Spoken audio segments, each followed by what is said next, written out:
set up ng program natin para lang adjust at mabigyan ng pagkakataon kasi on the way na raw yung isang grupo. Okay, para makakanta naman. But of course, we're not here para sa kantahan. So, can I ask, kung may mga open space niya sa tabi nyo, tabihan niyo sila, and tayo, magkayusang So, tabi naman kay Angel, RJ, okay na yan. So, wala bang kuya, mga kuya dyan? Yan. May tao po ba sa labas? Yan. Sige.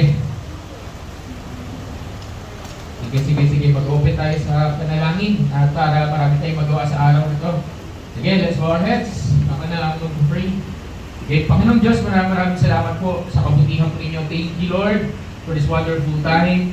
Thank you, God, na ikaw pa rin ang Diyos ng totoo at buhay. And praying, Lord God, ng kabutihan po ninyo, Panginoon. Kung muna ka maghari ka. Thank you, Holy Spirit, for everything. And we're praying, Father God, na as we wait for others, be with us. But we're going to start na, Panginoon, praying, Lord God, your goodness and love. Salamat po, Panginoon, kayo po'y maghari. And we just want to glorify your name. Thank you. We bless you in Jesus' name. And everyone says, Amen. Amen. Okay. Sige po. Yung pang-camera, yung dyan na lang yung pang-camera. Wala muna tayong click. Please get your Bible muna. Okay? Please get your Bible.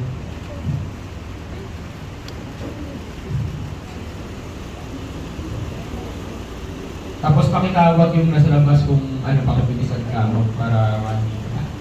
Hey, let's get our Bible, everyone. So yung mga walang Bible, share natin. May Bible dyan sa likod. So can I encourage each one? Okay, by the way, last one. Can I encourage? Gamitin natin yung Bible sa walang Bible sa cellphone. Okay, please, walang Bible sa cellphone. Okay? So walang Bible sa cellphone. Kuha kayo ng Bible sa likod. Okay, wala ng Bible sa cellphone. Yan. Okay? Balik nyo na lang. May mga Bible sa likod. Marami. Yan. Okay? Okay. Okay. Yan. Kaso dapat tingnan nyo lang. Dapat mo na kayo doon. May Bible yata dyan sa estante. Dyan sa estante. Meron yan. Old New Testament. Kung nakumbros din doon. Okay? Yan. Yung may Old Testament. Kasi Old Testament yung ating basahin. Okay. Wala na yung aking Pinoy version pinamigay ko na. So, Yan. Ibalik na lang natin doon Ayan, okay. So, mamimigay tayo ng Bible Pinoy version this month. Abangan nyo lang, hinintay lang natin yung budget natin. Yung Pinoy version talaga, Okay. So, anong purpose? Bakit meron tayong Bible? So, gusto ko lang i-encourage. Okay, so number one is this. I want to encourage the church to read the Word of God. So galing kami doon sa conference. Ito na nga. Okay, so galing kami sa conference. So during that time, it was a 5 days conference ng ang tawag niya doon ay Bible as History. Every week, can I ask you, lapit ka ng konti bro. Lapit kayo, wala mo na sa likod. Okay. So Bible as History Conference. So therefore, itong Bible as History Conference is a conference kung saan tawag dito, kung saan tinuturo nila yung Word of God sa pamagitan ng kakaibang manners. Ganda lang, sabihin natin kakaiba. Okay? So hindi po ako mag-go into details kung ano yung pinag-usapan doon kasi baka dumugo yung utak niyo. So imagine yung conference na yun, mag-i-start kami ng alas 8 ng umaga, matatapos kami, sabi sa worship team, simula kami alas 8 ng umaga, matatapos kami alas 9 ng gabi. Noong unang araw, alas 9. Ikalawang araw, nagsimula kami alas 8 ng umaga, tapos kami ng 10:15 yata, noong ikalawang araw. Noong ikatlong araw, nagsimula kami ng alas 8, at natapos kami ng almost 11 p.m. Di ba? Pastor, anong tinuturo niyo doon? Anong tinuturo doon? Anong pinag-aaralan? Hindi ko rin alam nung pumunta ako doon. Actually, hindi ko rin alam. Pero, hindi sila ganito. Ayaw nila naman ganito. Gusto nila may may keyboard, piano, to be specific, may piano sila. Tapos hymnal, alam yung mga pangsimbahan, yung mga pagkakapunta na may mga choir, gano'n. Pero mga old. So, enjoy mo na lang. So, may break time naman kami, lunch and dinner. May breakfast, lunch, and dinner. Yun ang break time mo. Then the rest of the time, what you're going to do is you're going to read the Bible. May papakinggan ka, papaliwanag ka yung verse ng Bible, may papanoorin video. Tapos kung nandun na yung magtuturo na Koreano, na may interpreter, so the way magturo siya, English and Tagalog. Kung tayo may Taglish, ano tawag doon? Sa halong Korean, saka English. Korean saka Tagalog. Yan, Korean sa Tagalog. So, may mga spot Tagalog words like na-redeem to go. Yan, may mga ganun siya. So may ganun siya, English as interpret ng Ang mind ng tao, may kakayanan ka lang mag-absorb ng information for a certain number of hours, yung span of time na tinatawag. Pagdating ng alas 7 ng gabi, wala na akong alam niyo yung salitang sabaw, tapon, ano ba yun? Anong term niyo doon? Yung wala ka na na-absorb, anong term niyo doon? Meron na ba kayo ng teacher na nagtuturo pero wala ka maintindihan? Di ba gano'n, di ba? Wala ka maintindihan, totally. Sabi ko nga, tapon na to, tapon. Pero, naiintindihan ko pa rin. Kami, nasa pangatlong row kami, syempre, nandito siya, medyo naiihiya kami matulog. Inaantok na talaga, nakakaantok. Sinabi din sa akin ng mga pastor na kakilala ko matendo na talaga nakakaantok. At totoong nakakaantok. Ang panlaba namin sa antok, iba-iba. May candy, may kape, may green tea, ano pa? May pagkain, nung huling araw mo, may salad, may tinapay, may burger. Yung lamesa namin, isa yung sa pinakamaraming pagkain doon, just to fight yung pagkaantok. Pastor, nag-take notes ka ba nung simula? Nag-take notes ako. Marami akong take notes, pero pagdating ng gabi, hindi na ako nag-take notes, hindi na ako nagbubukas ng Bible. Yan talaga, ina-observe. Tapos, kasi hindi nga kami makadiskarte, so talagang nakagising ka lang. Tutulog, gising parang ganyan. Eh, malaki yung conference. Eh, tuwing magsisiyar ka, iihi kami, syempre tatayo, punta ka sa para the only way that makaalis ka doon is pupunta ka doon sa pinakalimuran, lalakad ka. Siyempre, nandito sila lang maglakad ka sa harapan, so likod ka pa. Pag naglakad kami sa likod, ako naglakad sa likod, makikita mo sa likuran, daming tulog. Kanya-kanyang diskarte. Kanya-kanyang diskarte. Iba talaga, literal, hindi na kaya. Dahil ang span of time, ang span of attention ng isang tao ay mayroong hangganan lang. Kasi tao ka. Diba? Pero ang espiritu mo, na binigay ng Diyos, wala. So, ibig sabihin, kahit hindi mo siya naiintindihan, yung mic mo kasi gumagana doon Pero may mga pagkakataon na hindi mo siya naiintindihan, pero yung spirit natin na nasa sa atin, na nag-reside sa atin, nire-receive niya yung Word of God. So, imagine mo, pinapakain ka, even though ayaw mo na, parang ka naka-dextrose, na hindi mo nararamdaman na nabubusog ka sa dextrose, pero it nourishes your soul. It nourishes your soul, sorry. It nourishes your body. Di ba? Kasi ang isang tao na hindi makakain, naka-dextrose siya. At yung dextrose, yung nagsusupply ng nutrients sa minerals na kailangan ng katawan niya. Same thing din sa Word of God. That time, hindi mo siya naiintindihan. Pero tuloy-tuloy, wala na ako naiintindihan. Lalo na nung pagdating na hindi na ako interesado sa mga topic. May mga topic na sobrang interesado ako.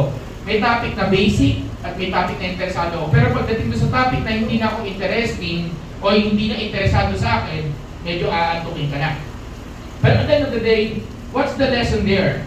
The lesson there is the love in the Word of God. Alam niyo yung na talagang siguro 3 araw kami hindi nakaalis ng Genesis chapter 1. Sa buong maghapon na yun. Buksan niyo po sa Genesis chapter 1 verse 1. Sabi verse 1. Tapos maraming verses ulit. Maraming verses. Balikan ulit. Verse 1. Verse 2, sabi nga nung isa na hindi na tayo nakaalis sa Genesis chapter 1. Natapos yung conference, alam niyo kung anong diniscuss lang namin? Maraming supporting verses. Pero ang diniscuss lang namin yung 7 days of creation. Imagine niyo yung isang buong SEM, ikakram mo sa 5 araw. Na-imagine nyo? Sabi nga, kaya nga pala ang prayer nila, pag nag-pray sila, Lord, naway, naway, matapos nila o ma-survive. Gumagamit talaga sila ng salitang survive. Kasi maraming umalis. Puno pa rin, pero maraming uwi. Maraming lalo na pag uuwi ka, nang hindi tapos, maraming question kasi pagdating ikatlong araw, contradicting na yung teaching sa alam ko. Sa anong alam ko sa pastor, alam ko sa work, as in nag-uusap-usap na kami. Na yung kinagabihan, nag-usap-usap na kami ng kaibigan ko, pastor na kilala doon, nag-usap na kami, sandali lang, paano to? Saglit, paano tong verse to? Paano to? Yun yung point. Paano to? Okay na magtanong ka, that's good. Pag magtanong ka about the teaching of the Word of God, ibig sabihin nag-iisip ka, may alam ka sa salita ng Diyos, hindi tanggap ka ng tanggap. Paano kunyari salita ng Diyos at sabihin ko sa inyo, etong verse na to, etong word na to ay para sa akin, tapos hindi mo naman alam yung sinasabi ng Word of God, delikado ka. Alam niyo bakit? Paano kung sabihin ko sa inyo, itong verse na to ay para sa akin, at sinasabi nitong verse na to, ako yung anak ng Diyos, at di naniwala nito yung anak ako ng Diyos. Kasi hindi mo alam yung sinasabi ng Word of God patungkol doon. Agree ba kayo? Right? So know the Word of God and praise God kahit pa paano, 10 taon kong pagpapastor, in a way, alam ko yung Word of God, kaya hindi enough na pinapanggap, nakikinig ka lang sa preaching, kasi the preaching can twist the Word of God according to whatever I need. Kung ano may kailangan ko, pwede ko i-twist yung salita ng Diyos. Kung hindi mo alam yung sinasabi ng salita ng Diyos, hindi mo pinag-aaralan yung salita ng Diyos, lagot na, delikado kayo. Di ba? The Word of God, I can use the Word of God to deceive people. Kaya may kulto. Kasi hindi nila alam yung salita ng Lord. And that's the point of the conference. Kasi pagdating ng time na yun, ang dami kong tanong. Paano na yung salvation? Paano yung saved by grace? Paano na to? Paano na yan? Paano na to? Paano na ginawa ni Kristo sa Kristo? Ginawa ni Kristo sa cross. Paano yan? Maraming tanong. Pagdating ng Friday, Thursday, gusto ko na talaga lumayas. Gusto ko lang muna. Sabi ko, hindi na. Friday morning, plano na. Uwi na ako. Ganon. Sabi ko, sige, pagbigyan natin. Pagdating ng Friday, all questions, as in literal lahat. Siguro kung may tanong lang natira sa akin, siguro mga 20% na mababaw. All questions. Major doctrine. Pag sabing major doctrine, ito yung mga bagay, okay na magkaiba-iba tayo ng paniniwala. As long na yung major doctrines o yung dapat paniwalaan natin as a Christian community, hindi nagbabago. Okay? Na si Jesus namatay para sa krus at nabuhay uli. As long hindi nagbabago yun, okay lang. Pero kunyari, naniniwala ka bawal kumain ng dinuguan at kung pwede ako kumain ng dinuguan, hindi natin kailangan pagtalunan yun. Naintindihan niya? Okay. So yung mga major doctrines, yung mga major na paniniwala, nasagot. Somehow, nung nasagot siya nung Friday. Halos lahat. At nung Friday, siguro yun yung pinaka-enjoy moment ko. Pero inantok pa rin ako. Linamin ko lang ha. Yung 11 p.m. Yung pa rin yung inantok pa rin ako. Yung kasama ko, si Ate Maria, yung gising na gising. Kasi pinag-uusapan ng Book of Leviticus. Ang pinag-uusapan ng Tabernacle. Ang pinag-uusapan ng anong kinalaman ng mga offering, yung mga nakakatamad basahin sa Bible, alam niyo, may portion dyan na nakakatamad basahin. Leviticus, ano ba yan? Numbers, Deuteronomy, Tabernacle. Nakakatamad ka usap, pag-aralan yan. Yung mga feast, nakakatamad pag-aralan yun. Okay? Yung pinag-aaralan nung Ate Maria, yung nandun, yung nagre-ready pagkain natin sa mga hindi nakakilala. Pinag-aaralan niya. Diba? Siya tuwa-tuwa! Ang ingay niya! So ako, sinusubok ko i-absorb yung tinuturo ng Koreano ni Reverend Kim. Yung i-absorb ko, nasa kasalita niya, mahimik, wala ka talaga, naiintindihan. Kasi naantok na ako, alam mo yun talagang, sabi ko, bawal mag-slouch, ako kulang na lang, mahiga na ako sa floor. Alam mo, antok, bakit? Kasi merong portion minsan ng Word of God na dito ka interesado. Merong portion ng Word of God na hindi interesado sa'yo. At the end of the day, sabi sa Bible, in John chapter 1, verse 1, sige pakibuksan, John chapter 1, verse 1. Sino kakalaman ng John chapter 1, verse 1? In the beginning, di ba? So, John chapter 1, verse 1, dito yung message ko, pero gusto ko na simulan muna dito, okay? As we worship the Lord. We're going to worship the Lord, don't worry. In the beginning was the Word. Pakibasa? 1, 2, 3, go. In the beginning was the Word, and the Word was with God, and the Word was God. Okay, tuloy. He was with God in the beginning. Tuloy. All things were created through Him, and apart from Him not one thing was created that has been created. Okay. So, ano sabi lang? In the beginning was the Word, and the Word was with God, and the Word was God. So, dito, kung papasahin nyo to sa mga hindi nakakaalam, sa Tagalog, tinatagalog natin ng Koreano, ang salita ay, ang Diyos ay, sa simula ay ang verbo. Verbo kasi yung Tagalog, ang malalim na Tagalog ng word. Verbo. Okay? Spelling.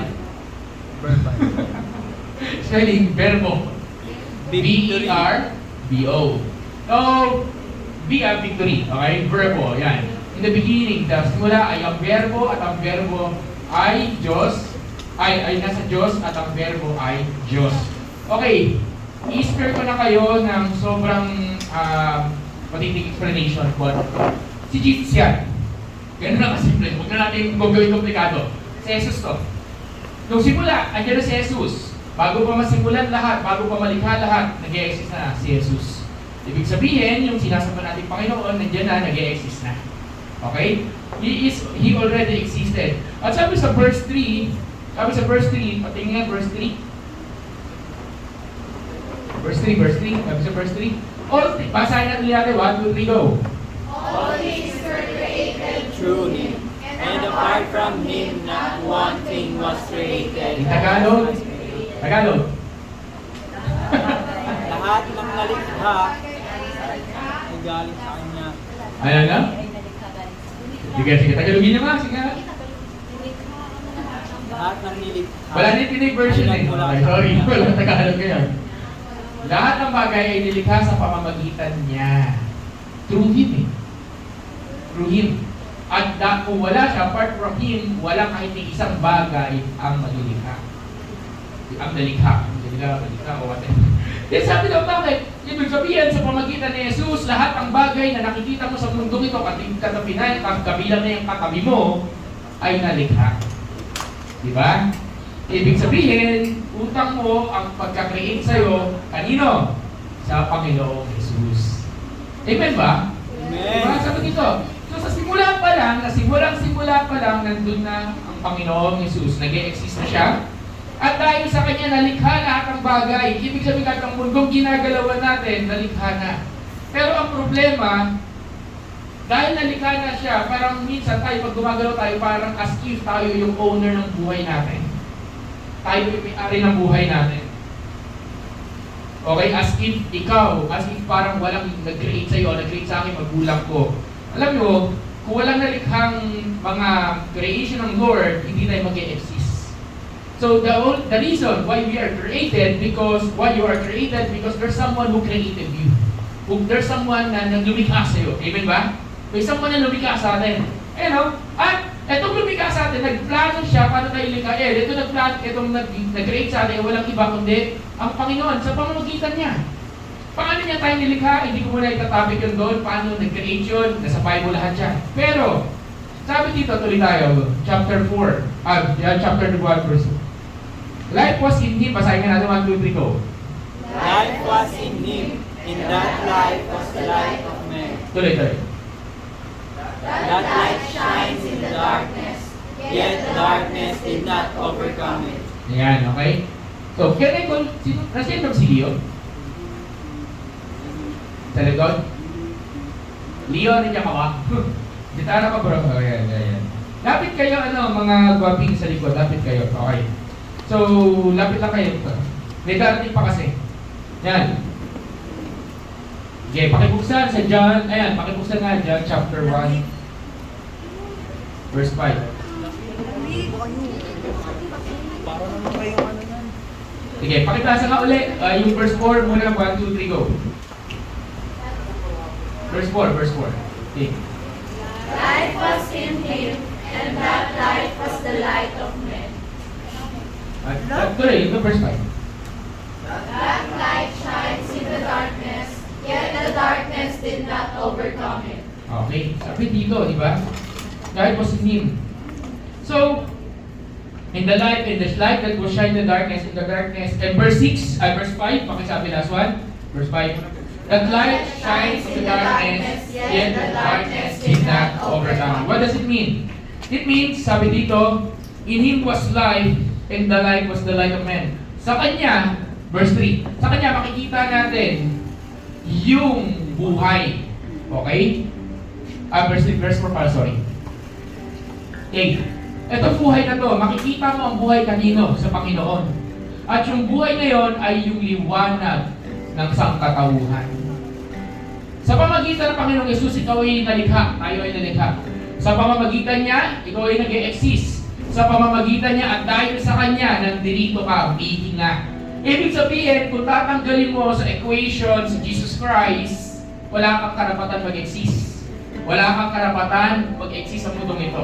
Sapagkat the main reason na ikaw ay nandito in your existence, yung katabi mo, nahawakan mo, and so on and so forth, the main reason na bakit nag-exist yan, kasi merong equation.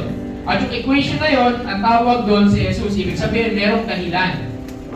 Ang cause ng existence natin ay hindi para sa sarili natin, kundi kung meron akong ginawa, at ginawa ko tong cellphone na to, for example, ako yung nakakaalam kung paano gamitin itong cellphone na to kasi ako yung creator, ako yung manufacturer. Tama, di ba? So therefore, para malaman mo kung paano gamitin itong cellphone na to, kailangan tanungin mo, sino? Yung mangingisda? Tanungin mo yung doktor? Sino tatanungin mo? Yung gumawa. So, therefore, kasi siguro bakit iba sa atin, basic na yan eh. Yun nga lang eh. Minsan po, ano pa yung basic? Yun pa yung nababaliwala natin most of the time. Tinatanong natin na, sino ba nag-create nito? Sino ba, ano bang reason? Para kanino ba to? Ano bang dahilan? Bakit nag-i-exist to? Di ba? Yan. Kuha pa kayong kuhan, ganito na lang. Pwede pa kayo maglagay na lang ng kuhan dito sa gilid pa. Rose, dito tayo. So, para wala masyado sa likod, para makita ko kayo. Yan, yan. Yan. Dali nyo na yung mga kuhan sa likod. Diyan, pasuyo na lang. Lagyan na lang kayo ng kuhan sa gilid. Yan. So, sa mga bagong dating, ginamit ko lang, nagsisimula pa lang tayo. Okay? So therefore, para malaman mo yung dahilan kung bakit ka nag-e-exist, tanungin mo yung gumawa. So dahil sabi sa John chapter 1, sino ang gumawa? Ang Panginoon. Sino nag-gumawa sa'yo? Ang Panginoong Jesus. So therefore, para magkaintindihan tayo, tanungin natin siya. Lord, ano ba dahilan bakit ako nag-e-exist? Kasi kung wala si Lord, hindi ka mag-exist. Tulad pa ulit ko sinabi kanina. Kaya sabi dito, life was in Him and the life was the light of man. Makatagpuan mo ang buhay sa Kanya. Buhay ka ba? Ikaw may katabi mo, hingahan mo yan. Okay? Yeah, hingahan mo yan. Buhay ba yan? Buhay ba yan? Diba? Kapain mo nga. Sabi mo, buhay ka ba? Hello, hello. Buhay ba yan? Buhay ba yan? Diba? Buhay. Okay. Sabi niya, buhay siya. Buhay nga ba? Eh ano kung ibig sabihin? And that light was the light of men. Liwanag ng sangkatauhan. Therefore, ibig sabihin, kung buhay ka at nakay Jesus ka, di ba matatagpuan mo lang buhay kanino? Sa Panginoong Jesus. Tanong, bakit ang buhay natin minsan? Upo ka lang kasi matagal pa to. Okay? Upo ka lang doon. Okay, minsan, bakit ang buhay ka nga, pero nasa kadiliman ka naman? Di ba? Buhay ka nga, pero as if ikaw yung owner ng buhay mo. Buhay ka nga, pero as if parang walang nangyayari. Buhay ka nga, pero as if parang you're non-existing, parang wala kang Panginoon. You're not the owner of your life. You're not the boss of your life. You're not even the master of your life. The problem with us is, eto, life was in Him, and that life was in. Pag walang liwanag sa buhay mo, tanungin mo ang sarili mo kung nakikristo ka ba. Ulitin natin, kung walang liwanag sa buhay mo, sabi dito di ba? Madali mo din that life was the light of men. So, liwanag na sa katawan. Kung walang liwanag sa buhay mo at puro madilim, Pastor, paano ko malalaman kung madilim yung buhay ko? Paano malalaman ko kung maliwanag, madilim ang buhay ko? Simple lang naman yan eh. May direction ba? May pag-asa ba? Kamusta ka? Kamusta puso mo? And so on and so forth. Diba? Maliwanag ba ang puso mo? Maliwanag ba ang buhay mo? Maliwanag ka ba? But that's a question. That's a big question. Kung walang maliwanag sa'yo, therefore, ibig sabihin, nasa kadiliman ka. Ibig sabihin, ano tumatakbo sa isipan mo? Mga bagay na maganda, maliwanag, sabi nga doon sa conference sa pinagalingan namin, malinis na puso. O ulit-ulitin natin, sabihin mo nga, malinis na puso. Malinis na puso. Wala ko sabi mo sa katabi mo, malinis na puso. Malinis ba puso niyan? Sabi ng Panginoon, sabi ni Jesus sa isang Bible verse, sabi niya, pag ang katawan mo nagiging dahilan ng iyong pagkakasala, kung ang kamay mo, naging mata mo, nagiging dahilan ng pagkakasala, tanggalin mo. Di ba? Pag ang kamay mo, nagiging dahilan ng pagkakasala, tanggalin mo. Hindi naman literal yun, di ba? O kaya ibig sabihin nun, kung may mga bagay na bahagi sa katawan mo nagiging dahilan para magkasala, tanggalin mo. Kesa naman, okay na mawala yun, kesa naman buong katawan mo, buong pagkatao mo, mapunta ka sa impyerno. Okay? Huwag kang pasigurado na Kristiyano ka hindi ka pupunta sa impyerno. Pastor, tinanggap ko ng Panginoong Yesus sa buhay ko. Ba't ganyan pa rin? Bakit kadiliman pa rin yung nakikita sa buhay mo? Kasi ang tao na may Jesus sa buhay niya, merong makikita pagbabago. Pero kung wala nakikita sa'yo, baka mamaya, sabi nga, baka Kristyanuhan ka lang, pupunta ka sa langit-langit ka, kawawa ka naman. Diba? So therefore, ibig sabihin, ang problema lang doon, tinanggal mo nga yung katawan, yung bahagi ng katawan mo na nagkakasala, dito ko lang din naiintindihan yun, meron pa isang bahagi ng katawan na pwede pa magkasala. Kahit mawala minsan yung mata mo, pwede pa rin magkasala yung isang mong mata. Kahit mawala yung kamay mo, pwede pa rin magkasala yung isang mong kamay. Tama mali? Diba? Kahit natanggalin mo minsan yung bagay na nagiging dahilan ng kasalanan mo at kahit bakit nagiging dahilan kaya nagiging madilim ang buhay mo, bakit ka bumabalik-balik doon sa bagay na dapat ay sinurrender na at nagiging dahilan ng kasalanan ng pagkakasala natin. Alam niyo bakit? Kasi kulang tayo sa pagiging malinis yung puso. Sabi sa Biblia, blessed are those who are pure in heart, for they shall see God. Ano ibig sabihin ng pure in heart? Malinis na puso. Malinis sa puso mo, makikita mo ang Diyos. Ayun sa akin literal, encounter. Pero hindi lang pala yung literal. Ibig sabihin ng malinis sa puso, ibig sabihin, nasa Diyos ka.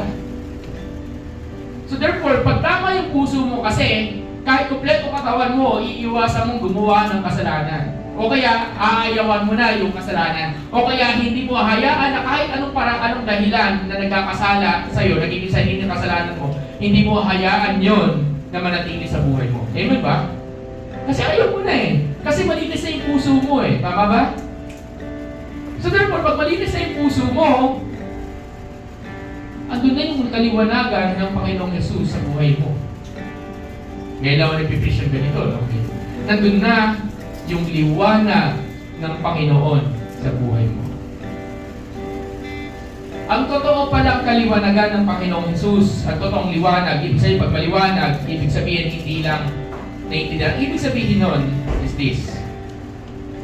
Tinanggap mo na ang Panginoon sa buhay mo at merong magbabago sa buhay mo. May pagbabago. Sabi mo sa katabi mo nga, may pagbabago. Bawal sa likod, bawal sa likod. Okay. Okay, may pagbabago. Sige. Yun. Lapit pa kayo. Lapit pa kayo. Yan. Isa na yung images. Yan. Okay. Pagbabago. So, therefore, let's end this part. Then we're going to sing a song, one song. Okay? Yan. Lapit kayo. Again. So, sabi dito, may pagbabago. Di ba? Lapit po, pasok lang po, pasok lang po. Sabi Carol. Sa likod. Lapit kayo, lapit kayo. Yan, yan. Lapit kayo, lapit kayo, lapit kayo. Yan. Sige, tuloy tayo. So, malinaw ba? Naintindihan niyo ba ako? Naintindihan niyo ba yung explanation? Malinaw? So, balik tayo. So, hindi ko na i-replay sa mga bagong natin. Panoorin niyo lang yung video. But, I need you to get this.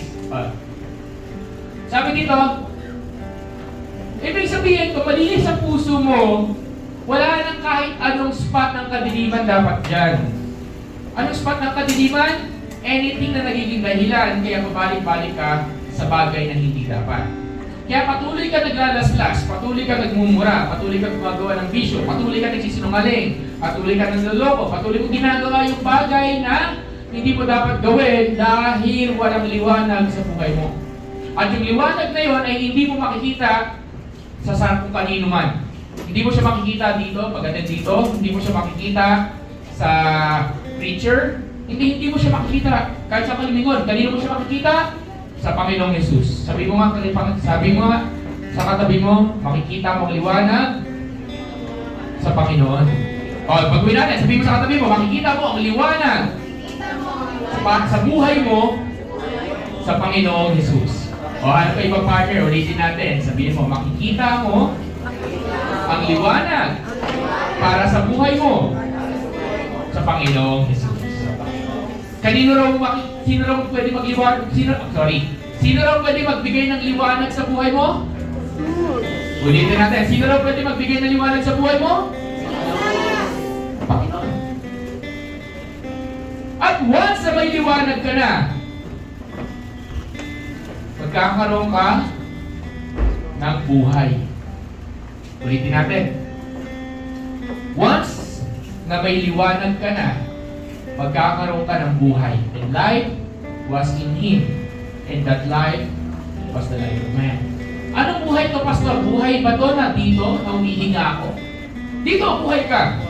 Pero itong buhay na to, ang tinutukoy dito, alam nyo ka, no? Buhay na walang hanggan. Kasi hanggang nandito ka, mamamatay ka na. Pero kung meron kang buhay na walang hanggan, hindi ka na mamamatay. Ang tanong na lang, lahat naman tayo, isang araw, dededo. Di ba? Maliban na lang kung dumating kagad sila. Isang araw, mga yung katabi mo. Mali mo mamaya. Di ba? Parapture na mamaya. But at the end of the day, is this. Ang taong takot lang mamatay, hindi ko sinabi mamamatay na kayo, linawin ko lang. Ang taong takot lang mamatay ay taong hindi niya sigurado kung ang buhay niya ba ay kasama niya si Kristo.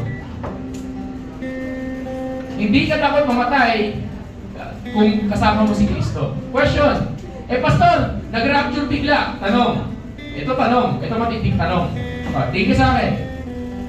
So pinag-uusapan natin kanina, malinis sa puso. Pinag-uusapan natin kanina ang Diyos, ang Panginoon. Pinag-uusapan natin kanina na siya ang dahilan kung bakit kayo nag-i-exist. Ito tanong. Sigurado ka ba? Sigurado ba tayo? Kahit matagal ka na nag-serve sa Lord, sigurado ka ba na ang buhay mo ay totoong nasa Panginoon? Kasi napaisip ako dun sa conference. Tagal ko ng pastor, 10 taon. Tagal ko ng Kristyano, 19 years. Gano'ng katagal na kayo? Pero, dahil sa conference na yun, napaisip ako, sa tagal kong Kristyano, listen everyone, sa tagal kong Kristyano, how much do I love the Word of God?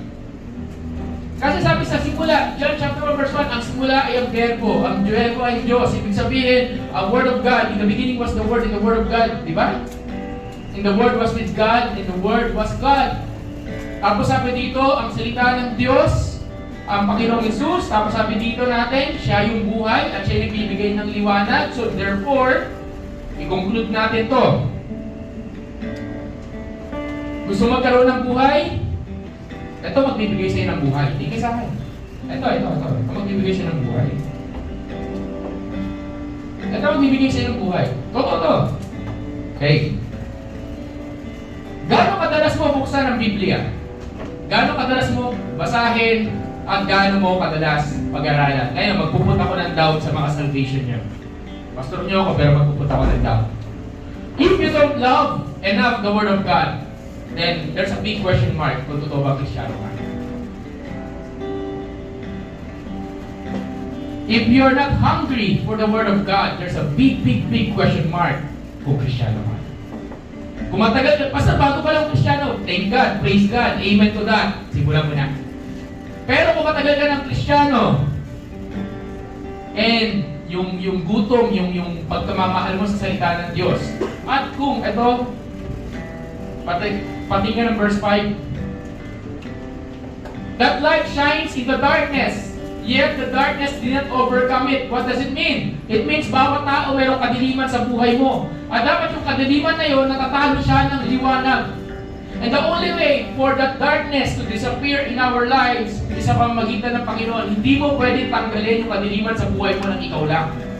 The reason bakit I'm preaching like this, kasi ito, totoo naman eh. Hindi naman siya kaloko. Kaya ko mag-preach at kaya sa mga nakakilala mag-preach sa akin, alam nyo, kaya ko mag-preach in a revival world. Kaya ko mag-preach dito in a way kung saan talagang i-aano ko na importante si Lord sa buhay natin, i-encourage kita, yung parang pang-revival message, yung tipo, amen, amen, papapa. Alam niyo yan. Pero ngayon, hindi niyo ba napansin? Nag-i-stick ako sa salita ng Diyos. Hindi napansin? Nandito lang ako sa Word of God. Bakit? Eh kasi, kung meron mag-overcome ng kadiliman sa buhay natin, ang Panginoong Isus yun. Pero hindi mo kasi pwedeng sabihin, Lord, ikaw nag-overcome, God, nagsiserve ako sa iyo, tapos hindi mo binabasa o hindi mo malang pinag-aaralan, ni hindi mo malang mahawakan yung Biblia, there's a big question mark. You can do other things, but this book na bubuksan mo lang, tapos babasahin mo at pag-aaralan mo, hindi mo magawa.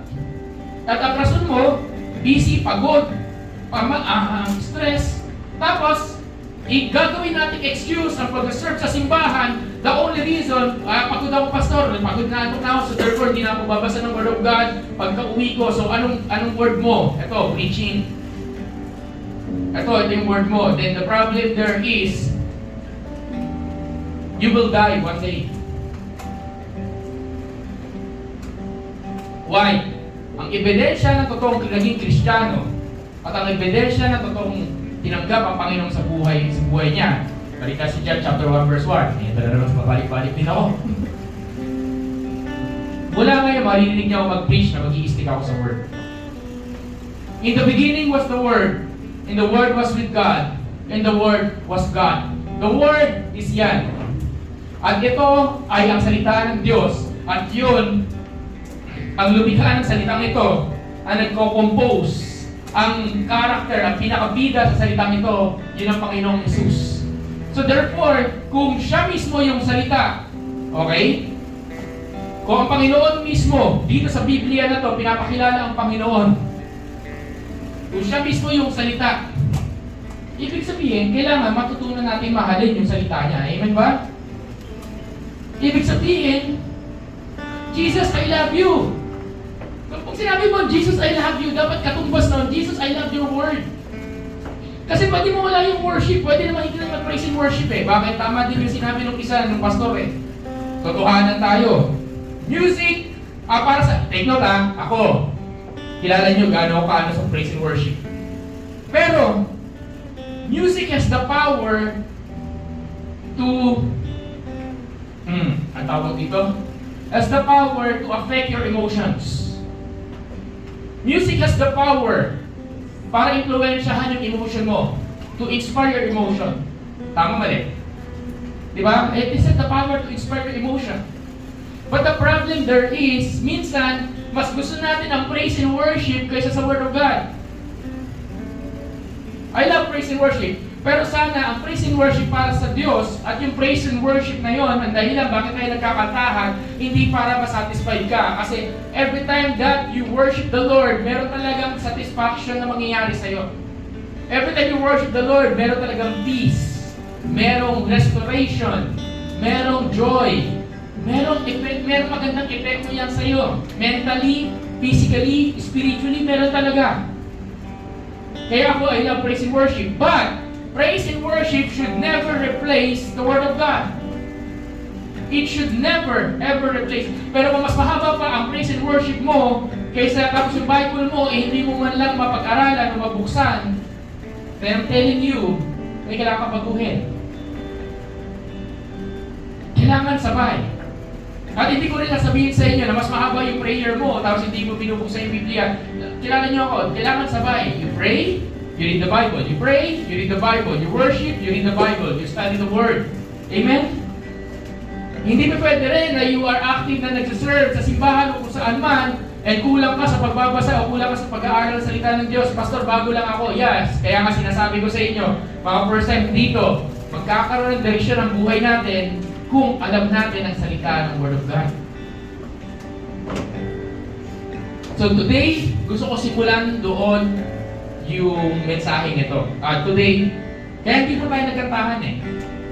Kasi gusto ko maintindihan nyo na the reason bakit tayo nagkakantahan is para ihanda ang puso mo tanggapin ang salita ng Diyos.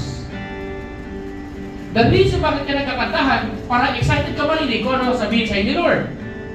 Kaya ka nagkumakanta, kaya tayo nag-lead dito ng mga tao, kaya kami kumakanta, kasi excited kami, ituro yung Word of God.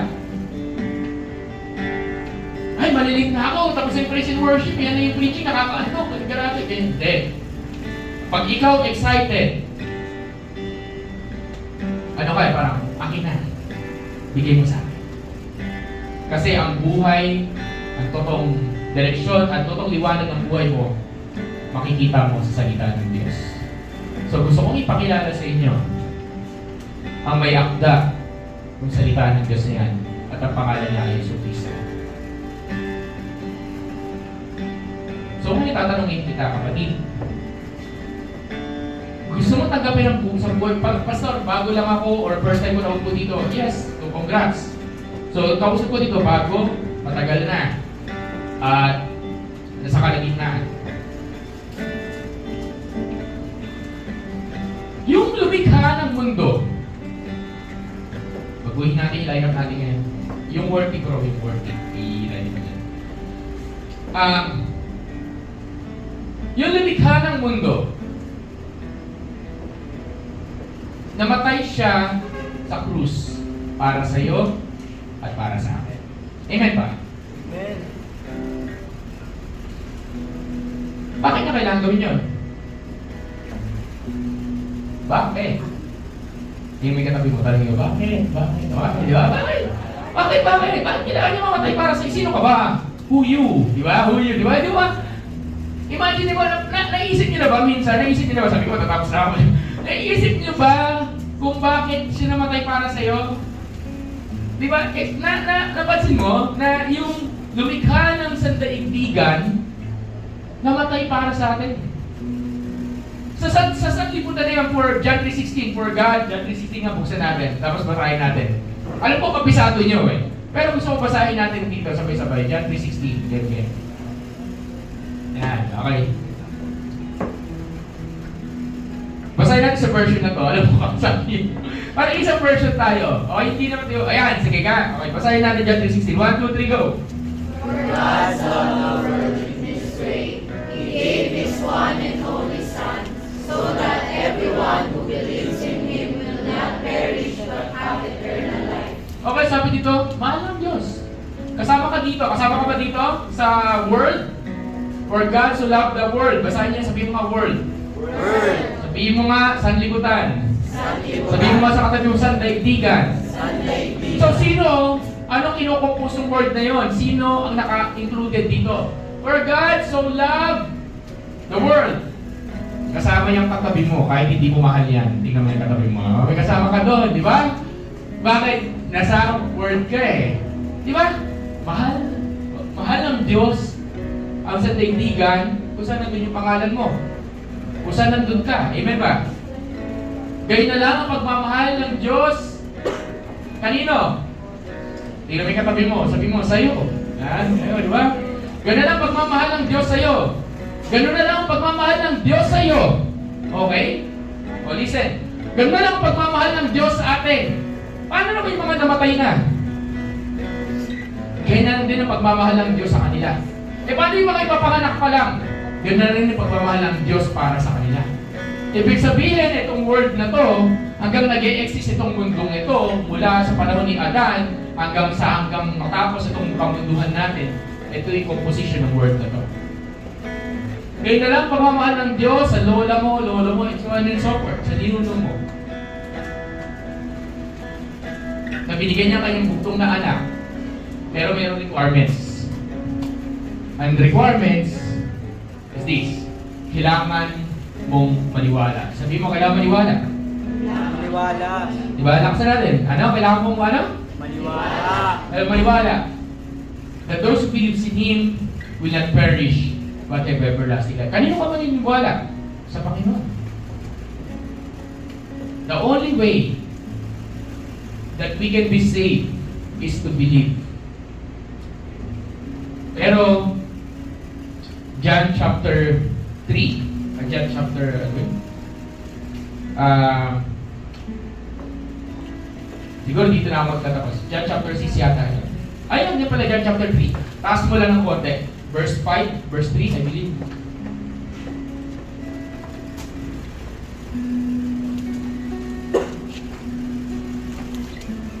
Okay. Meron pag-uusap yung isang tao na ang pangalan ni Nicodemus. At merong tao, meron pag-uusap ang isang tao, pangalan niya Nicodemus, tapos ang Panginoong Hesus. Lumapit sa kanya ang isang leader ng simbahan. At itong leader ng simbahan na to, sikat, marunong sa salita ng Diyos, maraming alam, at nasa posisyon. Okay.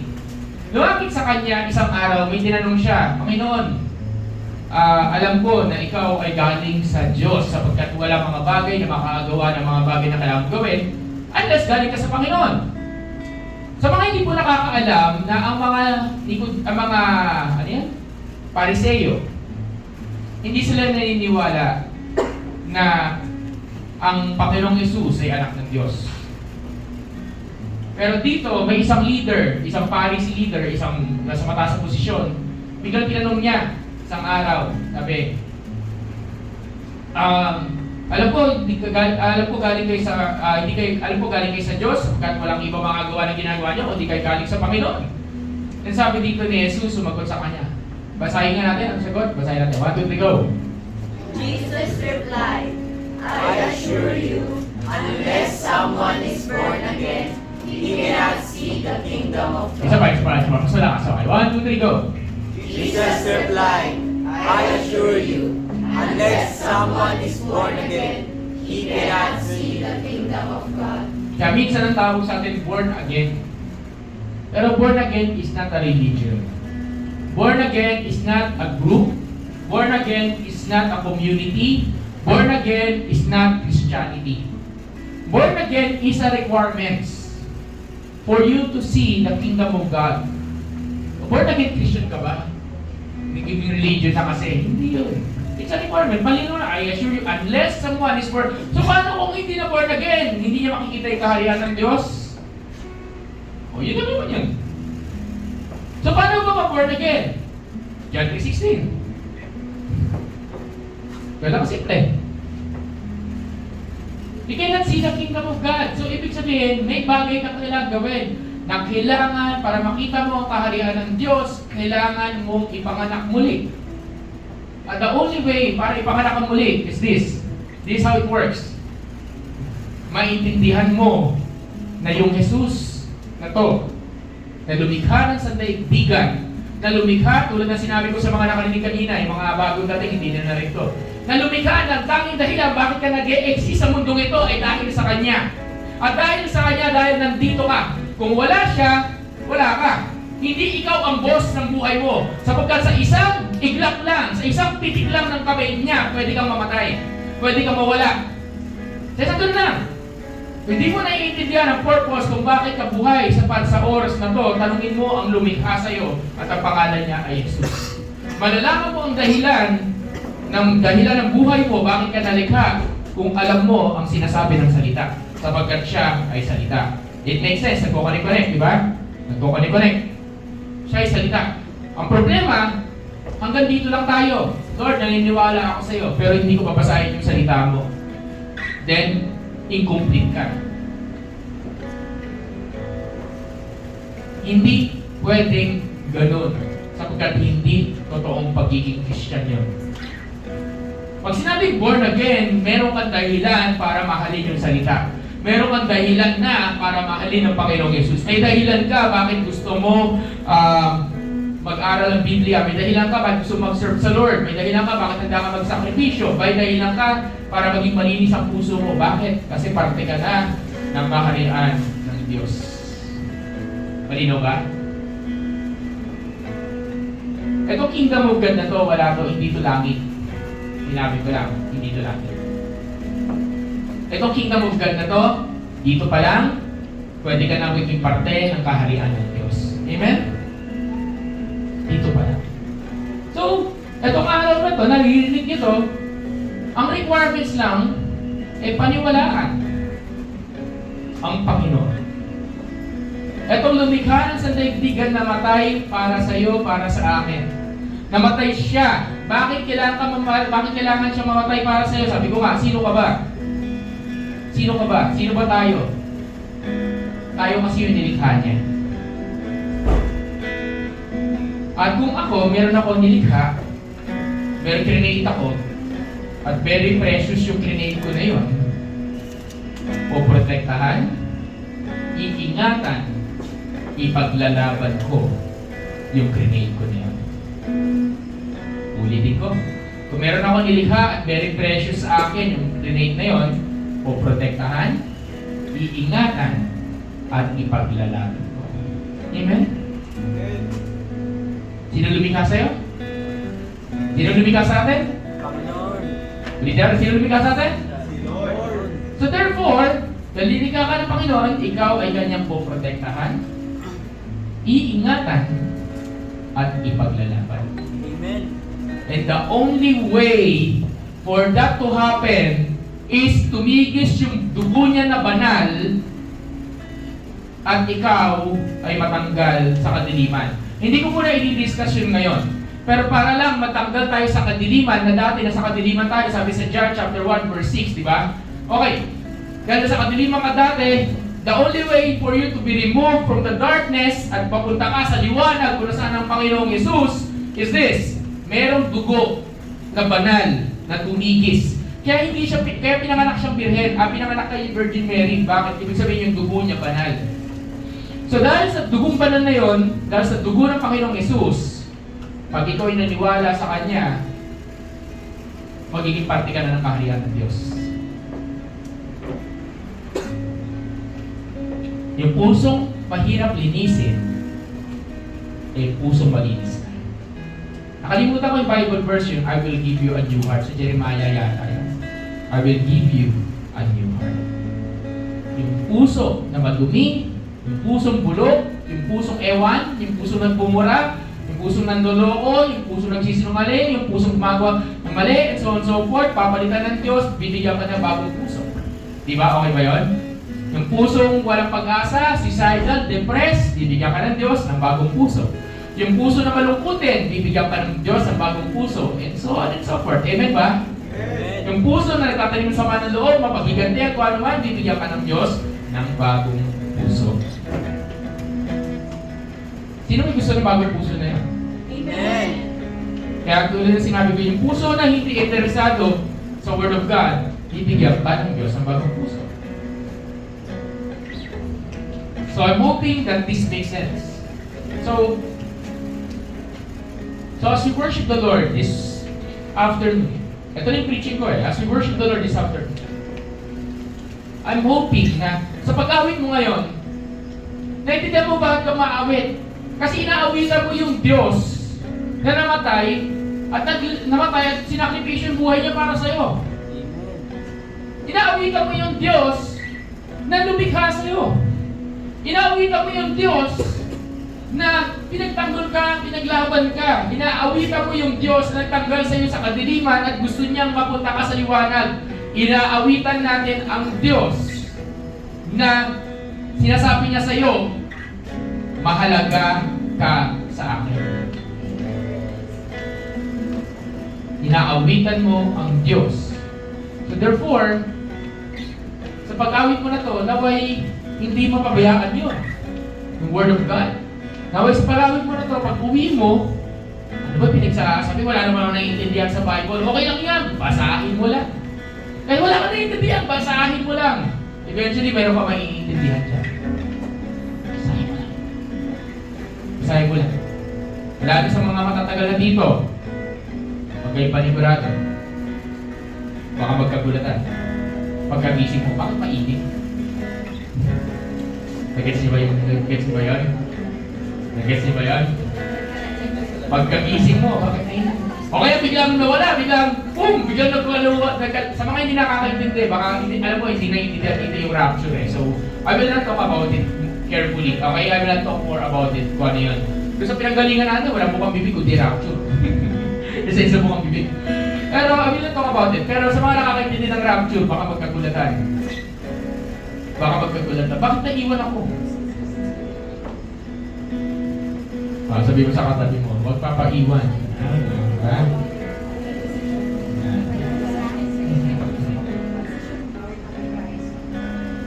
At higit sa lahat, syempre, ang gusto natin, sa puso natin, ang nangingibabaw ang Panginoong Yesus. Pwede ba kung bang imbitahan lahat tumayo? At can I ask, just close all the lights, maliban dito sa harap.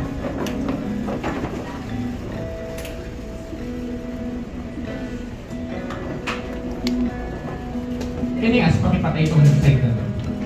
Itong side na to. Pakuhan ng mic mo. Saka yung mga backup dito na, yung worship team, kaya ito worship team dito sa harap.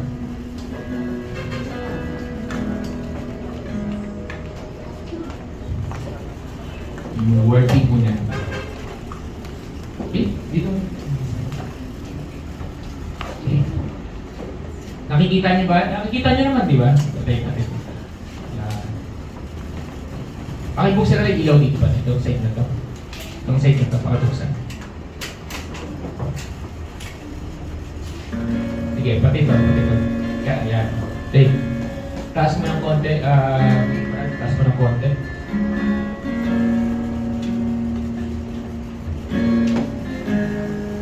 Taas mo lang. Yan. For the last time, basahin muna natin ito bago ko ibigay yung lyrics. Basahin natin. Okay, 1, 2, 3, go. Jesus replied, I assure you, unless someone is born again, he cannot see the kingdom of God. Ano ka partner mo? Sabihin mo sa kanya to. 1, 2, 3, go. Jesus replied, I assure you, unless someone is born again, he cannot see the kingdom of God. O last one, change partner. Worship team, saan natin yung worship team? Baka sabihin nyo, group, kahit group. Okay, 1, 2, 3, go. Saka sa naman.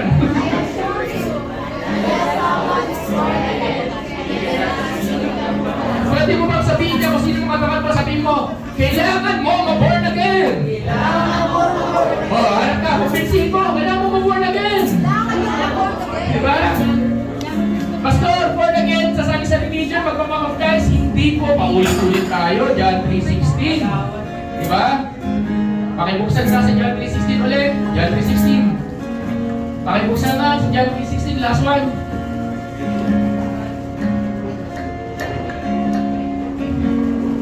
Agad. John 3:16. Sana. Uy, nawawala momentum natin. Ayan, okay, pakibasa. 1, 2, 3, go! For God loved the world in this way, he gave his one and only Son, so that everyone who believes Okay, pause. Lakasan natin dun sa so that. Hanap ka ng partner mo. Yan, sasabihin mo sa kanya yung simulan. Okay, sabay-sabay ha. 1, 2, 3, go! Simulan. so that everyone who believes in him does not perish but have eternal life. Ano lang kailangan gawin? Para mag-born again ka, kailangan gawin? Kanino maniniwala? Sino si Lord? Sino si Lord? Sige, sino si Lord? Sino si Lord? Jesus. Okay.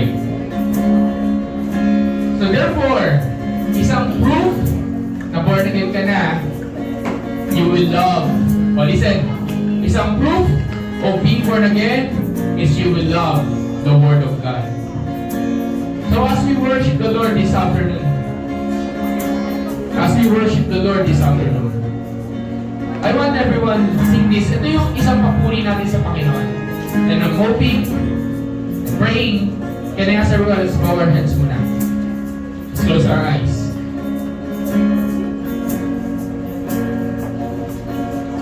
Let's bow our heads, let's close our eyes. Yung mga naniniwala dito, ibig sabihin, attention mo na sa Panginoon. Let's bow our heads, let's close our eyes. Lahat na kayo po, lahat nakapikit. Okay, bilang ng worship team ha. Search nyo. Sigurado ka ba na born again ka? Sigurado ka ba? So sa oras na to, hindi ko sasabihin sa inyo na magpipray tayo prayer of salvation. Pero ito lang gusto ko sabihin na mag-decide ka lang sa oras na to, naniniwala ako, Panginoong Jesus. Na mag-desisyon tayo sa oras na to. Mag-desisyon tayo sa oras na to na ikaw ay maniniwala sa nagawa ni Jesus para sa iyo sa krus. Na siya ay namatay para sa iyo, para sa akin. At ang dugo na kanya tumigis, ang dugo na, ano tawag doon? Na dumaloy sa krus ay nilinis na at nililinis ang iyong mga kasalanan. At dahil doon, ikaw ay magkakaroon ng bagong puso. Dahil doon magkakaroon ka ng bagong buhay. Dahil doon sa dugo ni Jesus, ikaw ay mawawala sa kadiliman at dadalhin niya sa liwanag. Ngayon mag-decide ka. Hindi kasi pwede, minsan nasa kadiliman ka, minsan nasa liwanag. Sapagkat kung na kay Jesus ka na, walang ganun. Walang nasa gitna. Walang minsan anghel, minsan demonyo, walang ganun. Kung anak ka ng Diyos, anak ka ng Diyos. Kung hindi ka anak ng Diyos, anak ka ni Satanas. So sa Biblia yun. Kaya ako pinipreach ko, ikaw nagpipreach ang religion. Pinapakilala ko sa inyo ang totoong Panginoong Jesus na nasa salita. So ngayong gabi, ngayong tanghaling ito, ito ang pinaka-importanting desisyon ng buhay mo. Pastoral Sunday ito, dapat iba yung preaching ko eh. Pero ang totoong pinaka-pastor natin at pinaka-pastor mo ay ang Panginoon. Amen. Pero hindi ka niya pwedeng pastolan kung wala ka sa Kanya. So decide tayo. Panginoong Diyos, nakikita mo ang puso ng bawat isa. Nakikita mo ang buhay namin, nakikita mo ang buhay nila. Nakikita mo ang kalagayan nila. Nakikita niyo po kung sino sila. At sa oras na to, naway ang bawat isa ay magsimulang magdesisyon sa araw na to na sinasabi nila, Panginoon, naniniwala ako sa nagawa mo sa krus. Naniniwala ako na sa pamagitan ng dugo mo, ako ay nalinis na. At naniniwala ako na ikaw ay nabuhay muli. Naniniwala ako kapag gusto ko maging parte ng kaharian mo. Na ayoko na sa kadiliman. Gusto ko mapunta sa liwanag. Gusto ko mapunta na ang buhay ko, ikaw ang pagmay-ari. Ngayon, sa oras ito, i-recognize mo na ang Panginoon mo ang pagmay-ari ng buhay mo. Ibig sabihin, simula sa araw na to, siya na yung Lord. Siya na yung Master. Siya yung mangunguna, mauuna, lagi sa buhay mo. Ibig sabihin, kung anong gusto ng Panginoon, yun ang masusunod. Thank you, Lord. Let's worship the Lord.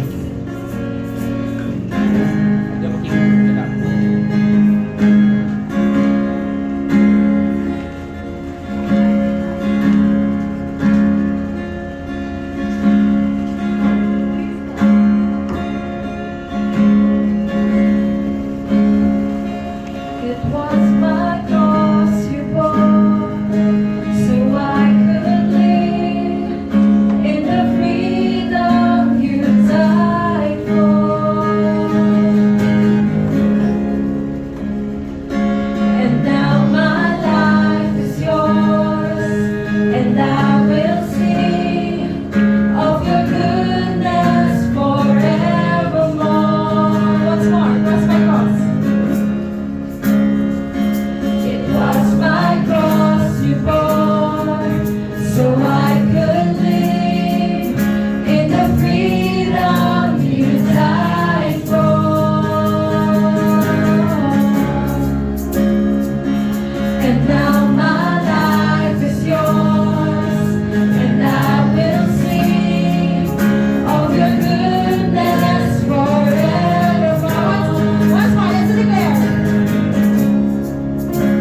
Panginoon sa buhay natin.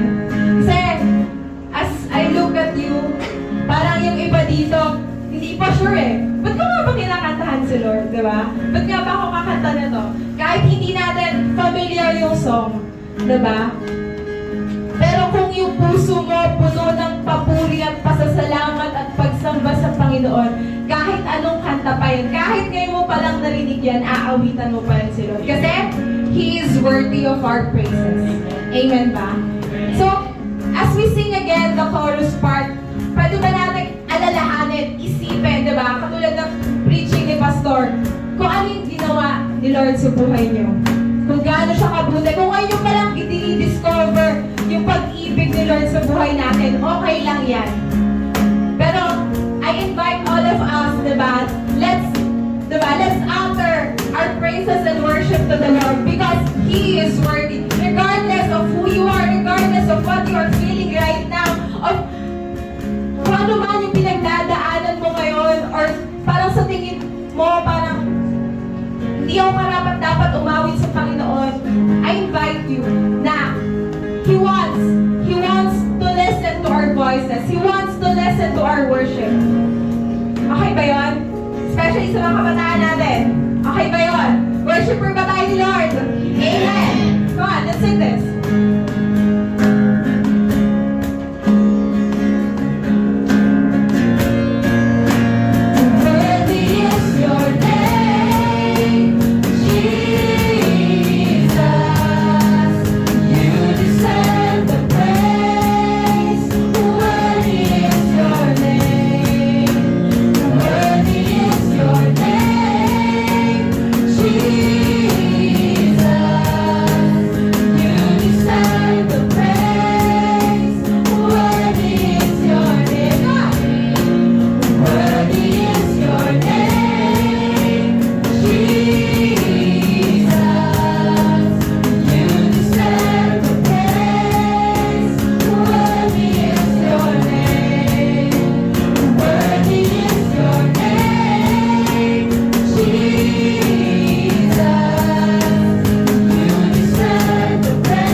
Panginoon. Worthy is your name. Kung nagde-decide ka na sinabi mo kanina, gusto ko maniwala sa Panginoon. Ito yung pagkakataon.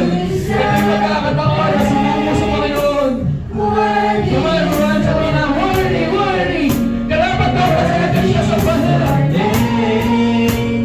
Jesus.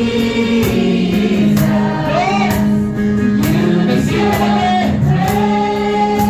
Worthy is your name. Tingin mo. Worthy is your name. Jesus. You Sa deserve pagkakataon, paano makakantahin ka? Nalililigtas ka na ng Panginoon. Worthy is your name, Jesus. You deserve the praise. Worthy is your name. Karapat dapat. Worthy is your name, Jesus. You deserve the praise. Sige pa, isa pa. Worthy is your name. Worthy is your name, Jesus. You deserve the praise. Come on, church. Worthy is your name. Come on, let your voice be heard. Worthy is your name, Jesus. You deserve the praise. Come on, once more. Just your voice. Let the voice, let your voice be heard. Alam mo bakit? Worthy is your name. Kumakanta ka bilang pasasalamat sapagkat niligtas ka ng Panginoon. You deserve Kumakanta ka bilang pasasalamat sapagkat niligtas tayo ng Panginoon. Worthy is your name, Jesus. You deserve the praise. Worthy is your name. Panginoon, kami pinapalapit sa iyo. Worship team, sorry, alam ko nag-practice tayo kahapon. Nasusunod ako sa Lord. Pakiano yung heart of worship. God, we come before you. Meron dyan. Right, this word.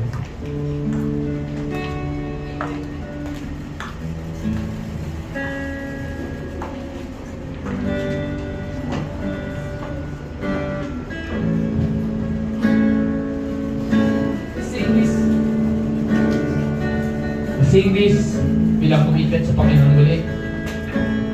Let's just declare this right now. Come on, let's sing this.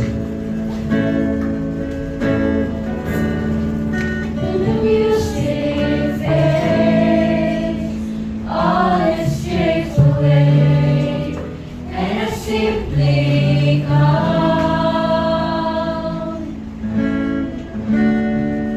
longing just to bring something that's a word that will bless your heart.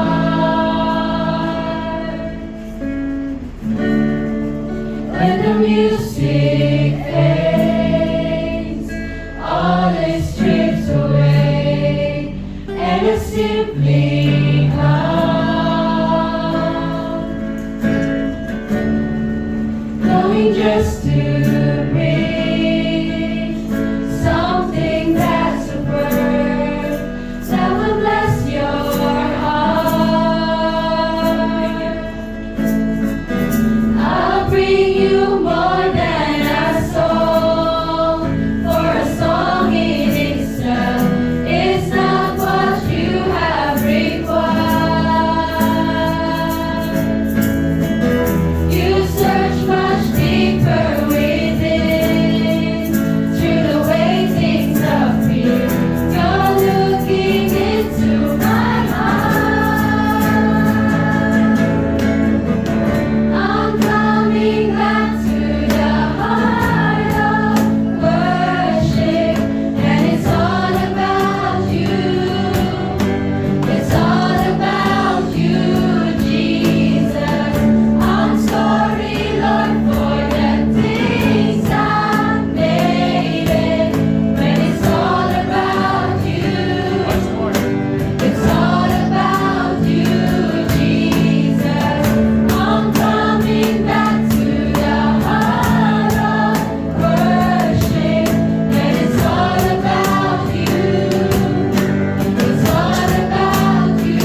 Right now, let's go back. And I invite everyone here, let's go back. Can I ask, hawakan natin yung puso natin, lagyan natin yung kamay natin sa puso natin sa heart area. Tulad kanina, sabi nga, malinis na puso, pure heart. So Lord, we come before you. Give us a pure heart right now. Give us a pure heart, Lord, na dito sa puso namin. Ikaw, Panginoon, huwag siya mag-ahari. Ikaw, Lord, huwag siya mag-ahari. Habang kinakanta natin yung chorus, lagi natin kamay natin sa puso natin. And let's sing, coming back, because dapat siya. Purihin, pasalamatan. Come on, let's just worship. Coming back, everyone, let's declare. I'm coming back to the heart of worship, and it's all about you. It's all about you, Jesus. I'm sorry, Lord, for the things I've made, and it's all about you. Declare that you're coming It's back. all about you. Sabi mo, Lord, sa puso ko, ikaw lang. Coming back to the heart of worship, and it's all about you. It's all about you, Jesus. I'm sorry, Lord, for the things I've made, and it's all about you. Jesus. It's all about you, Jesus. Oh God. Lord, nakikita ko yung puso ng bawat isa na iniwala ko, Panginoon, na itong panahon na to, itong oras na to, isa sa pinakamagandang oras, pinakamagandang panahon para sa bawat isa na nandito rito. Sapagkat, may pagkakataon kami na narinig ang salita mo, at Lord, pinaawitan ka namin hindi dahil para ma-express yung emotion namin, kundi ito ay response, ito ay respond namin sa ginawa mo para sa krus, para sa amin. Salamat po, Panginoon. Salamat. Pwede ba bakit, on your own lips, pwede mo bang pasalamatan si Lord sa pagliligtas na ginawa niya sa buhay? Pwede ba sabihin, Lord, thank you for saving me. Thank you for dying for me. Di ba? Thank you, Lord, for giving your life to me. So everyone, dito sa kwartong ito, worship lahat, pasalamatan na open your lips. Let's speak ng pasasalamat sa Panginoon na lumikha sa atin, na siya nagbigay ng buhay niya para sa atin, para sa iyo, Panginoon. Salamat po, niligtas mo kami. Salamat po, Panginoon, niligtas mo ako. Salamat, Panginoon, binigyan mo ako ng bagong puso. Salamat, Panginoon, pinatawad mo ako sa mga kasalanan na gawa ko. Salamat po, Lord. Salamat po. Salamat po. Salamat po. Salamat po. Hallelujah. For the last time, coming back to the heart of worship. I'm coming back to the heart of worship, and it's all about Para kaniraw, you.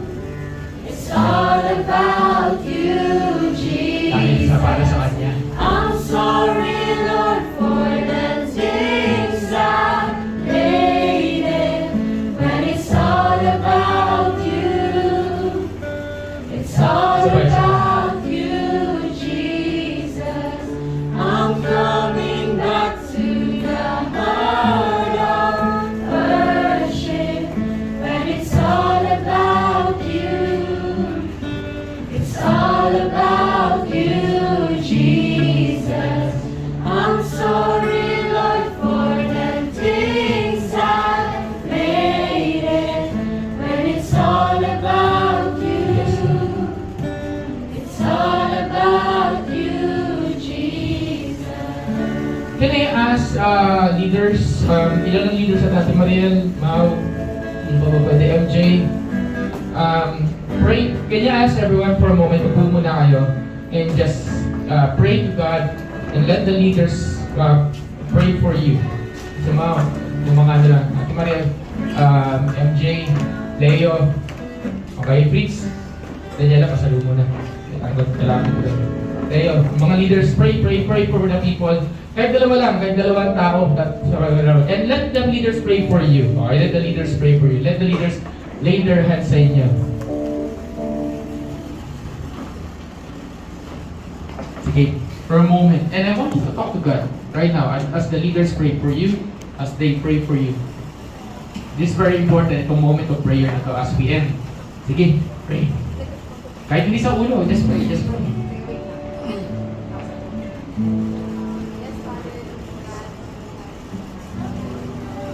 Pray.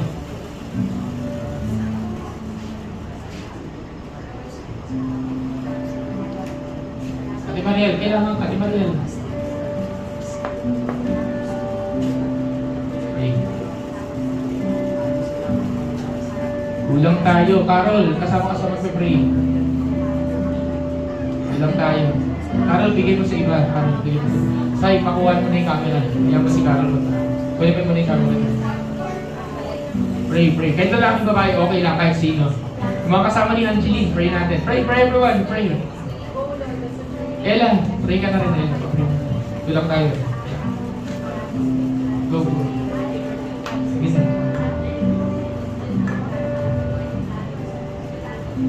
Thank you, Jesus. Ilan pa? Berto Ahmed, pray na rin kayo. Berto Ahmed, kung may makatabi kayo, pray na rin. Pero pa pray kayo afterwards.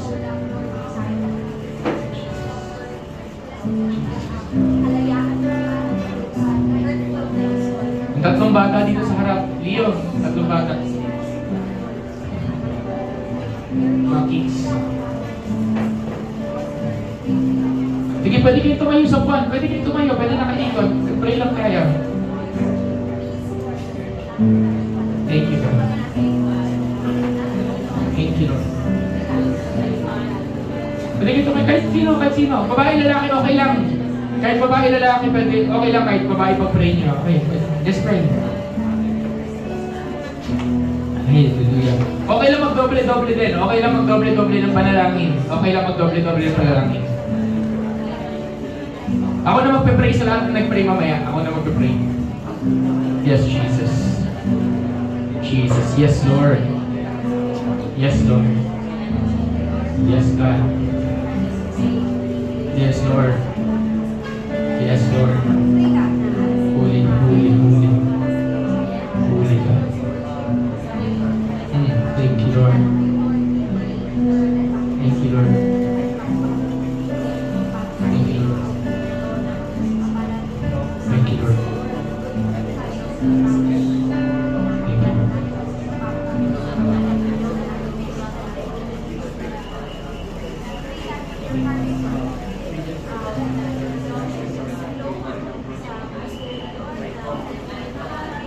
Come on, last 2 minutes as we end.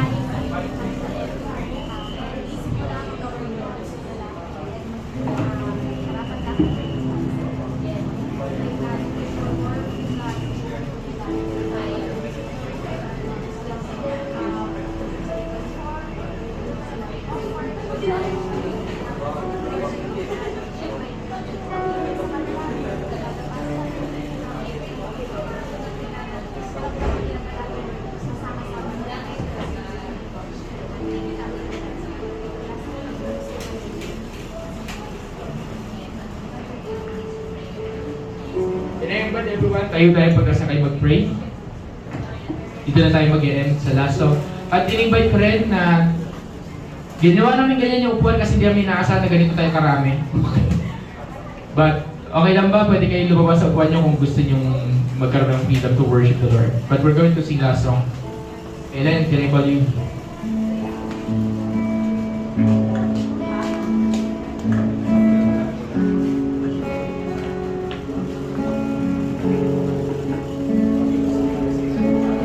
Yes.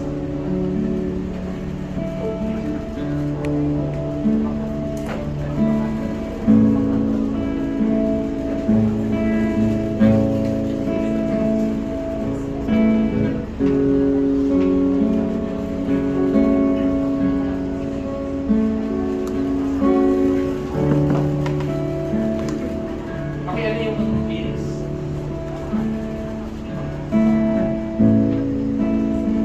Panginoong Diyos, kami po'y lumalapit sa iyo. Sa oras na ito, Panginoon, ikaw nais namin purihin, sambahin. Pagkat Panginoon, ikaw ang lumikha ng lahat ng bagay. Nais na namin mamangha sa iyong presensya.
for today. Patideklara na itong kanta na to nag-ahayag ng pag-ibig ng Panginoon sa atin. Lord, salamat po sa pagmamahal mo. Ito'y para sa iyo. Itong awitin na itong harana namin para sa iyo. Let's sing this, everyone.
purihin ka, ako'y namamangha. Ito wala, isang kanta lang yung na-practice sa aming tao, pero ito yung plano ko. Everything was changed kanina, pagdating dito. There are certain things na hindi ko na kontrolado. Pero kaya pala, ito yung gustong ihayag ng Panginoon sa mga gusto niya sabihin na mas mahalaga ikaw na mga nandito kaysa yung mga wala dito. Mahalaga naman sila din. Pero mahalaga na marinig mo itong mensahe na ito ngayon. Hindi ko alam kung bakit.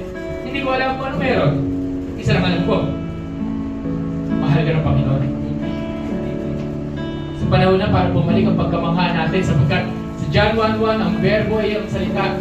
At ang salita na yon ang siyang lumikha ng lahat. At sa pamamagitan niya, nalikha ang lahat ng bagay kasama ka na. Pero sabi sa John 3:16, pinakamamahal ng Diyos ang sanlibutan na pinadala niya ang kanyang nag-iisang bugtong na anak na sino man ang naniniwala sa kanya ay magkakaroon ng buhay na walang hanggan. Ang kailangan mo lang ay maniwala, tanggapin. Sinabi na tanggapin, hindi mo kailangan tanggapin. Kailangan mo lang magdesisyon. Kailangan mo lang maniwala sa panahon na to. Kailangan mo lang maniwala na ang Panginoong Yesus ay namatay sa krus, nag-suffer, nahirapan, at nabuhay muli. Nabuhay muli para sa iyo, para sa akin. Ngayon, sa oras na maniwala ko, parte ka na ng kaharian ng Diyos. Sumusuko kami, Panginoon. Sabayin niyo ako sa simple panalangin na to. Alam ko parang sa iba wala alam to. Pero ito, binago nito yung buhay ko. Pero sa simple panalangin ng desisyon, naniniwala ako, or pagdidesisyon muli, naniniwala ako na ito ay nakakatulong para magbago ng buhay. Para magbigay ng tulay, ika nga, sa pagde-decide, pagdidesisyon ng tama. So sa oras na to, iniimbitahan kita. Sabayan ako sa simpleng panalangin na to. Sabihin natin, Panginoong Hesus, ako ay naniniwala na namatay ka sa krus para sa akin. At ang iyong dugo na dumaloy sa Kalbaryo ay nilinis na ang aking mga kasalanan. Humihingi ako ng tawad at inaamin ko na ako ay makasalanan. Pero simula sa araw na to, bigyan mo ako, Panginoon, ng isang bagong puso, ng isang malinis na puso, na hindi lang magmamahal sa iyo, kundi magmamahal din sa iyong salita. Pahintulutan mo, magkaroon ng bunga itong desisyon na to. Tulungan mo ako, Panginoon, na maglakad ng tuwid at makita ang bunga sa buhay ko. Na hindi na ako parte ng kadiliman. Laksa mo, na hindi na ako parte ng kadiliman. Na ako ay malaya na. Na ako ay anak ng Diyos. At hindi ako anak ng Diablo. Simula sa araw na to, ang buhay ko, ang buong pagkatao ko, ang magmamayari, ang Panginoon, ang Hari, Jesus. Salamat po, Panginoon. Just let me pray for you. God, maraming salamat po sa bawat isa. Thank you sa opportunity na to. Na simula sa araw na to, meron kaming bagong simula. And natin, sa kaulis, may mamaka. Puli ka. Sabi natin, puli ka. Ako'y namamangha. Bilang sa mga. Purihin ka. Pinupuri mo, Panginoon, sa pagkasalagawa na niya para sa iyo.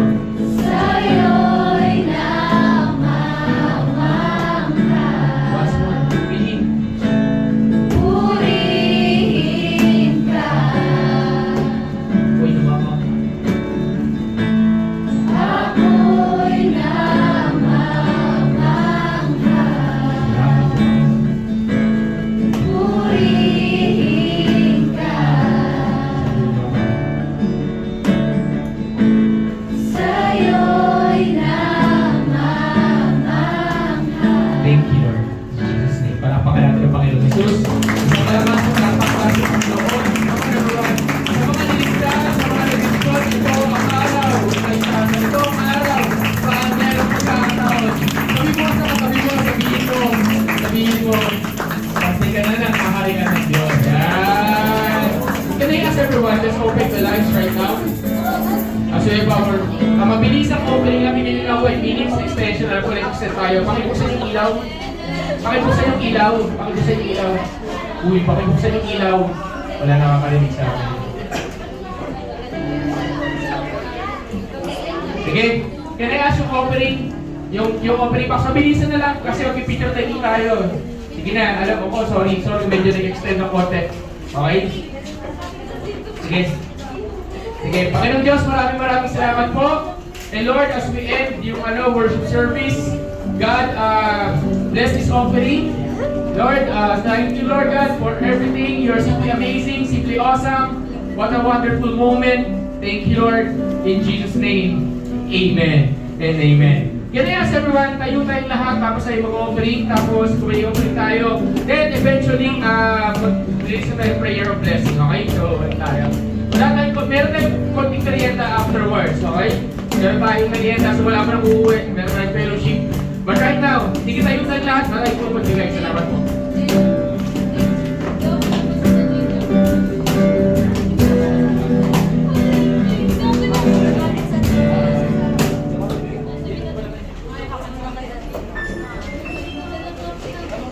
Sige, wala mo na lalabas. Ano tayo?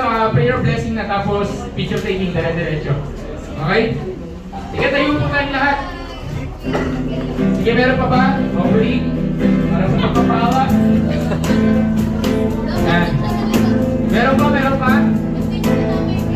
Meron pa ba? Wala na po offering. Sige. Sige, tayo po yung nasa atin natin mga kamay. Panginoong Diyos, maraming salamat. Ginawa po ninyo sa araw na to. Bless everyone, God, and thank you for this opportunity. Lord, pinagpapala ko po ang bawat isa at dinideklara ko sa pangalan ni Jesus na sila ay pinagpala na.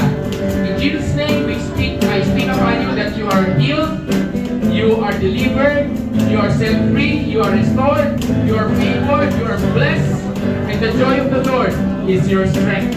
Salamat po kayo, pagpalain po ninyo bawat isa buhay, bawat tahanan. Thank you, Lord, for everything. We bless you in Jesus' name. Amen. Amen. Malapanahan ng Panginoon Jesus. Okay. Ganito gagawin natin. Kasi medyo marami tayo. Dito na tayo mag-picture taking. Lahat ng upuan, pakilagay sa side. Pakilagay sa side na lang lahat ng upuan. Kasi yung upuan nyo, doon na yung pagkain natin. Okay? Pakilagay sa side. Tapos,